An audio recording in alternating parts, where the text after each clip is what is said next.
يتساءلون عن النبأ العظيم الذي هم فيه مختلفون كلا سيعلمون ثم كلا سيعلمون ألم نجعل الأرض مهادا والجبال أوتادا وخلقناكم أزواجا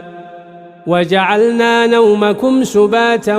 وجعلنا الليل لباسا وجعلنا النهار معاشا وبنينا فوقكم سبعا شدادا وجعلنا سراجا وهاجا وأنزلنا من المعصرات ماء ثجاجا لنخرج به حبا ونباتا وجنات